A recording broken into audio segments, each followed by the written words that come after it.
जय हिंद दोस्तों। राधे राधे। चलिए, है समय सीमित समय का मान होना चाहिए। है समय सीमित समय का मान होना चाहिए। गांव से आए हो इसका भान होना चाहिए। ये लड़कियां हरगिज तुम्हारे काम आएंगे नहीं। गांव में खट रहे माँ बाप इसका ध्यान होना चाहिए। चलिए, अब समझते हैं। देखिए, अब हाल ही में एससीओ रक्षा वार्ता 2026 का आयोजन किया गया था। ठीक है, समझेंगे कि एससीओ है क्या। ठीक है, समझ रहे हैं। चलिए, तो समझेंगे कि एससीओ है क्या। एससीओ रक्षा वार्ता सम्मेलन कहाँ पे हुआ था 2026 का। ठीक है, इसकी मुख्यालय हम देखेंगे, इसमें से कुल सदस्य देश की देखेंगे, और इसके कितने कार्यकारी भाषा हैं। ठीक है, और साथ ही साथ हम यह भी देखेंगे कि एससीओ इसका नाम कब पड़ा। एससीओ से पहले इसे किस नाम से जाना जाता था। ठीक है, आइए देखते हैं।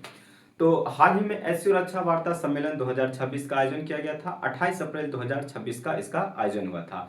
किर्गिस्तान की राजधानी बिश्केक में इसका आयोजन हुआ था। ठीक, भारत की ओर से इस सम्मेलन में जो भाग लिए थे वो रक्षा मंत्री श्री राजनाथ सिंह जी ने भाग लिए थे। ठीक, मूलतः इन्होंने क्या कहते हैं कि आतंकवाद से संबंधित मुद्दों को उठाए थे। ठीक है, जिसमें उन्होंने ऑपरेशन सिंदूर का भी जिक्र किया है।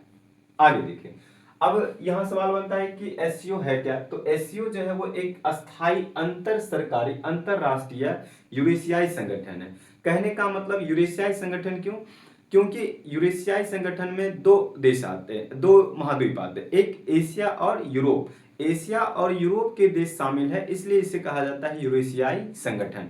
ठीक है, आगे देख। अब इसकी स्थापना पूछा जाता है कि इसकी स्थापना कब हुई थी। स्थापना इसकी जो हुआ था 15 जून 2001 को इसकी स्थापना हुई थी। इसकी मुख्यालय की अगर हम बात करेंगे तो चीन की राजधानी बीजिंग, चीन की राजधानी बीजिंग में इसका मुख्यालय है। ठीक है, आगे। अब इसके एक रेट्स है जो कि कार्यकारी समिति है, इसका अगर हम बात करें ये कहाँ पे है तो ये है ताशकंद में। अब है क्या सदस्य देश के बारे में एक देखते हैं कि एससीओ के बारे में मुख्य बातें। एससीओ के बारे में मुख्य बातें, इनमें कुल 10 देश है। 10 देश कौन कौन है जिसमें देखेंगे चीन, रूस, कजाकिस्तान, ठीक है, और किर्गिस्तान, उसके बाद कजाकिस्तान। ठीक, और फिर अगर देखेंगे तो फिर एक उज्बेकिस्तान आते हैं, फिर भारत, पाकिस्तान और ईरान और बेलारूस। तो कुल देश की कुल 10 देशों की संख्या हो जाएंगे 10। 10वां देश जो हो जाएंगे आपका बेलारूस हो जाएंगे। ठीक है, 9वां देश आपका ईरान हो जाएगा। भारत इसमें 2017 में अस्थायी देश में अस्थायी तौर पे शामिल हुए थे।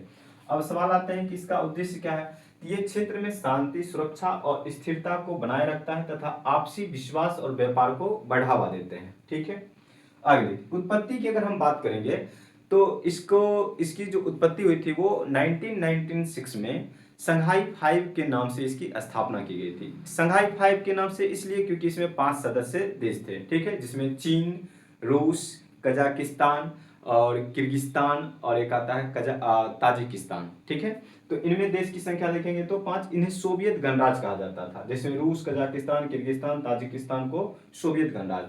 जब सेकेंड वर्ल्ड वॉर समाप्त हुआ था तो उसके बाद ही देश में वर्ल्ड में एक वार शुरू हुआ था जिसे हम कहते हैं शीत युद्ध, कोल्ड वार शुरू हुआ था।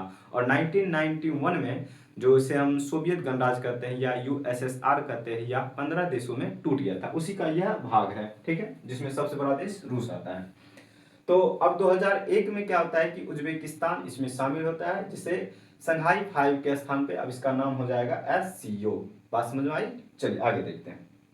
इसकी महत्व की हम बात करेंगे तो यह दुनिया की सबसे बड़ा क्षेत्रीय अंतरराष्ट्रीय संगठन है। अब दुनिया की सबसे बड़ा क्षेत्रीय अंतरराष्ट्रीय संगठन कहने का मतलब क्या। तो ये संगठन अपने आप में एक बहुत बड़ा डाटा लेकर के बैठे हैं, जिसमें जनसंख्या में और जीडीपी की बात करेंगे। तो जनसंख्या में अगर हम बात करेंगे तो वर्ल्ड की जनसंख्या का 40% हिस्सा इनके पास है। वर्ल्ड की जीडीपी की बात करेंगे तो 20 से 30% जीडीपी इनके पास है। ठीक, अब देखते हैं कि भारत और एससीओ। तो भारत और एससीओ में क्या है, तो भारत और एससीओ, तो भारत देखिए एससीओ का एक सक्रिय सदस्य देश रहा है, जब वो अस्थायी सदस्य नहीं थे तब से भी ये एक पर्यवेक्षक देश के तौर पे 2005 में इसमें शामिल हुए थे।